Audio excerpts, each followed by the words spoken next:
ओम नमः शिवाय। मैं टिमी अंकल आपका टिमी व्लॉग में एक बार से फिर स्वागत अभिनंदन करता हूं। आशा करता हूं आप सब लोग कुशल मंगल होंगे।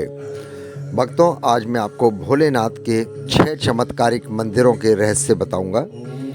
आपको पसंद आएंगे। पसंद आए तो प्लीज़ लाइक करें, ब्लॉग को सब्सक्राइब करें, शेयर करें, बेल आइकॉन को प्रेस करें। भोले शंकर की महिमा को समझ पाना किसी के वश की बात नहीं।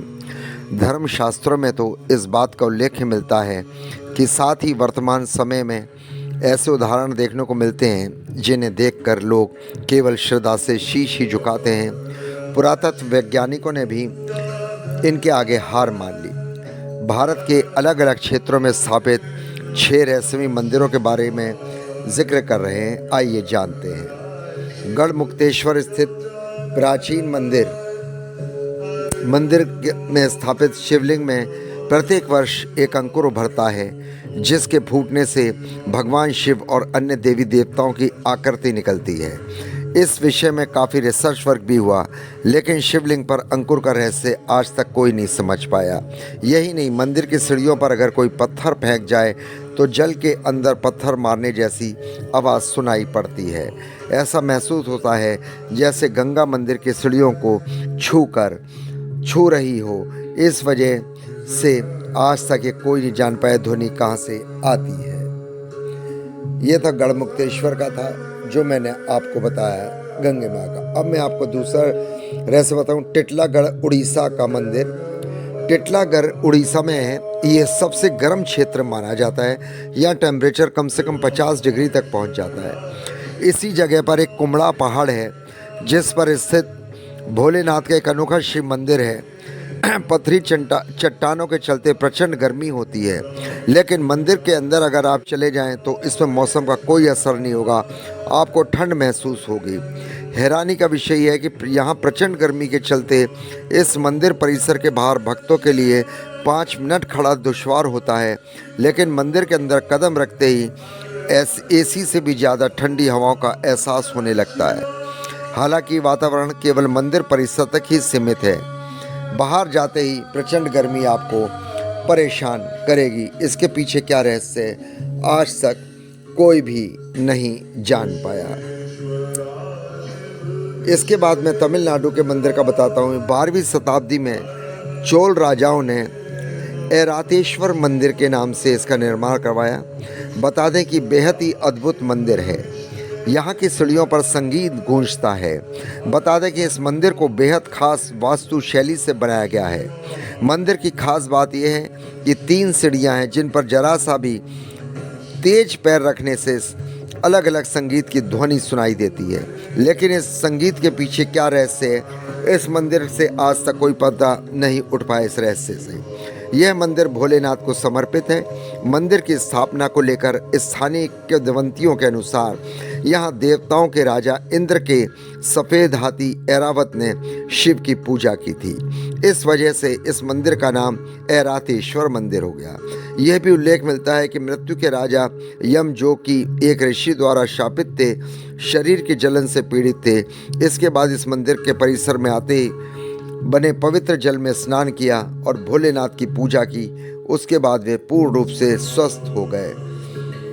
इसे यूनेस्को की ओर से वैश्विक धरोहर का स्थल भी दिया जाता है।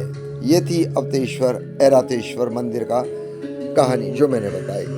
अब मैं आपको बताऊंगा बारंग माऊ उन्नाव। जी हाँ, बारंग माऊ उन्नाव। बारंग माऊ उन्नाव दक्षिण कटरा के बिलोहर मार्ग पर स्थित बोधेश्वर महादेव के नाम से मंदिर है। ये बोधेश्वर महादेव उन्नाव के बांगर मुंह में पड़ता है, जिसे बोधेश्वर महादेव का मंदिर कहते हैं। अद्भुत कथा है। कथा मिलती है कि नेवल के राजा को पंचमुखी शिवलिंग, नदी और नवग्रह स्थापित करने का बोध स्वयं भोलेनाथ ने करवाया था। इसी के चलते मंदिर का नाम भी बोधेश्वर महादेव पड़ा। कहा जाता है कि जब राज्यकर्मी रथ पर शिव नदी और नवग्रह को लेकर आ रहे थे, तभी वहाँ रथ राजधानी में प्रवेश करते ही भूमि में धंसने लगा।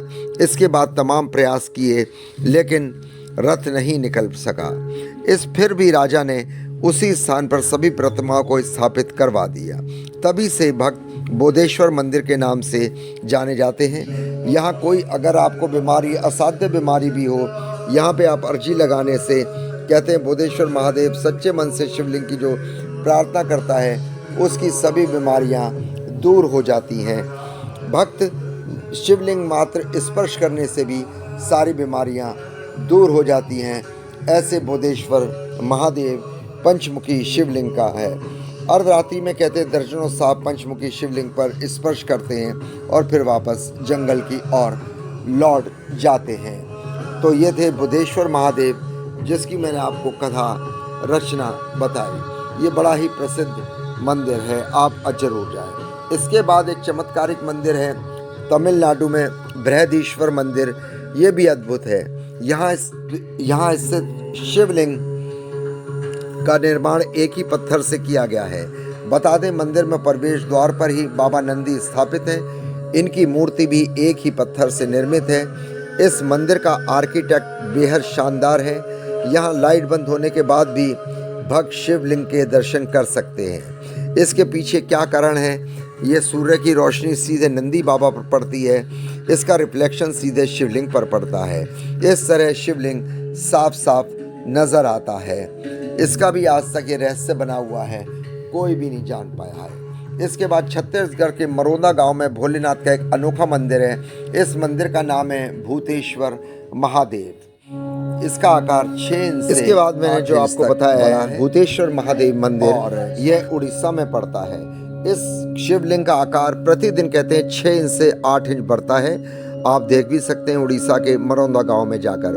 बता दें, इस शिवलिंग में प्रकृति प्रदत्त जल लहरी भी दिखाई देती है, जो धीरे धीरे जमीन के ऊपर आती जा रही है।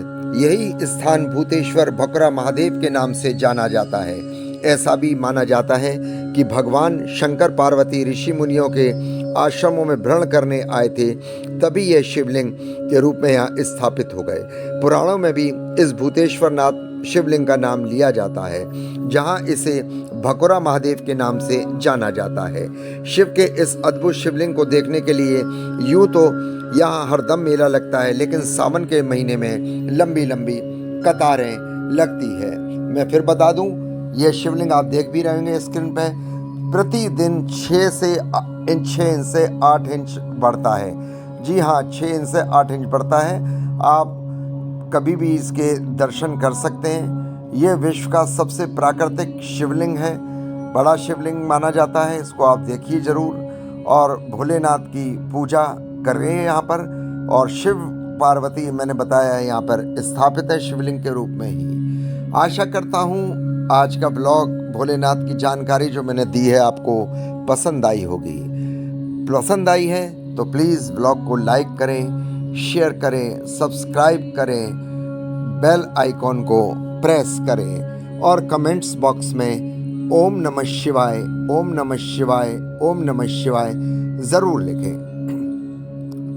बाकी मैं आपको बता दूं, भक्तों, आप सभी भोलेनाथ के भक्त हैं, आशा करता हूं। और मैं आपको बता दूं, आप किसी भी धर्म के हो, आप ये जो मैंने 6 चमत्कारिक मंदिर आपको बताए हैं, आप एक बारी दर्शन जरूर करिए। किसी एक भी मंदिर का आपने 6 में से दर्शन कर लिया तो मैं आपको गारंटी से कहता हूँ, आपकी कोई भी प्रॉब्लम हो, कोई नौकरी की हो समस्या, शादी संबंधित हो, संतान से संबंधित हो, मकान से संबंधित हो, मुकदमे से संबंधित हो, कोई भी समस्या हो, आपकी दूर हो जाएगी। मैं आपको गारंटेड दावा करता हूँ, लिख के दूंगा। यदि आपकी कोई इन समस्याओं में से कोई समस्या है तो प्लीज़ मुझे कमेंट्स बॉक्स में लिखें। ओम नमः शिवाय।